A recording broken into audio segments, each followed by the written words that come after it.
Closing statements. Plaintiff's closing statement. Society expects more than this from auditors. We expect auditors to maintain an attitude of professional skepticism in dealing with their clients. We expect auditors to take any irregularities in their clients' internal control procedures seriously, as such measures are in place to prevent fraudulent activities such as the ones that led to material misstatements in Clovatec Inc.'s financial statements. The auditor admits that an employee of Clovatec raised a concern about the internal controls established by top management, but the auditor dismissed the individual on the basis that other employees didn't feel the same way. Did they stop to think that the people they are interviewing are likely to be the exact people perpetrating fraud?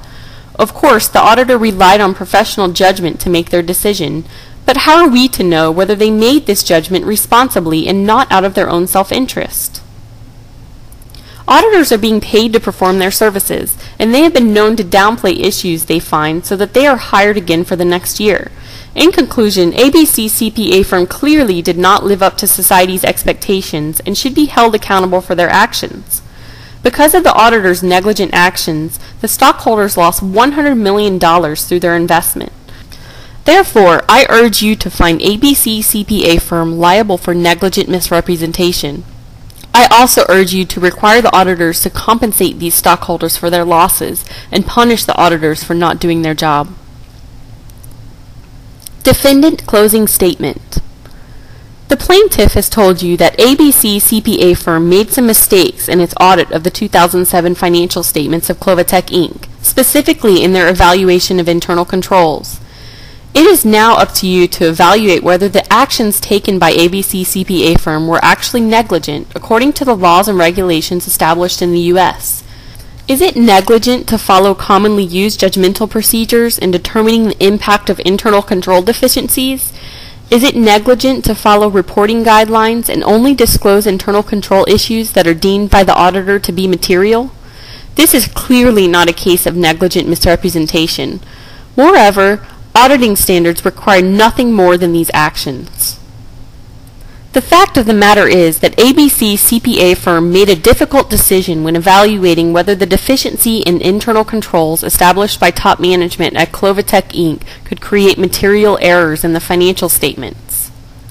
It is well known in practice that this particular control deficiency is very difficult to evaluate because it requires the auditor to rely on their perceptions about a situation based on interviews.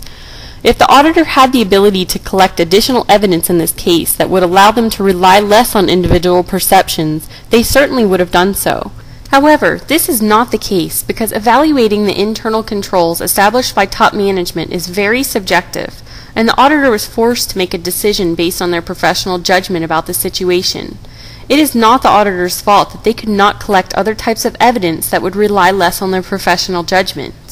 The evidence the auditor collected clearly indicated to them at the time that there wasn't a larger issue with the account. The fact that their opinion was wrong is irrelevant. Audits cannot possibly assure that the financial statements are 100% accurate. ABC CPA firm performed an audit that complies with auditing standards. It is clear that ABC CPA firm is not liable for negligent misrepresentation. The plaintiff has failed to demonstrate otherwise. Accordingly, I urge you to find ABC CPA firm not liable for negligent misrepresentation.